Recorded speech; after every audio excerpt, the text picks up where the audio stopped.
নতুন গাড়ি কিনে বাড়ি ফিরলাম। Hello, good morning. আজ ডেলি ব্লগ 25 ডে চ্যালেঞ্জের ডে 24। দুপুরবেলা বেরিয়ে পড়েছিলাম মায়ের জন্য একটা ওষুধ দিতে। এখন চলে এসেছি মধ্যমগ্রাম কালী মন্দিরে, সোজা ডেলিভারি নিয়েই পুজো দিতে। আমাদের গাড়ি যে দাঁড় করানো আছে, একজনেরটা পুজো দিচ্ছে, তারপরে আমাদেরটা দেবে। তো দাদা এখন নতুন গাড়ি চালিয়ে এক্সপিরিয়েন্স নিচ্ছে, কেমন লাগছে বলো? সুপার সুপার স্মুথ আছে, গাড়ি চালিয়ে মজা আছে। আর পিকআপ পুরো ভালো, আর ব্রেকিং সিস্টেমটা খুব সুন্দর করেছে।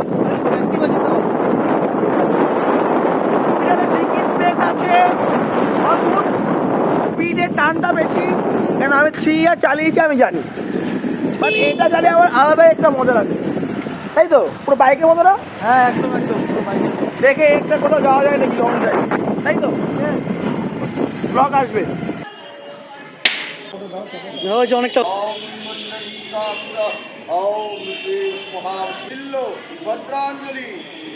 নতুন গাড়ি কিনে বাড়ি ফিরলাম। তো আজকে ডে 24 ব্লগটা এখানে শেষ করছি। আবার দেখা হবে কাল। ততক্ষণ সবাই ভালো থাকো, সুস্থ থাকো, আর নিজের পরিবারকে ভালো রাখো। Good night.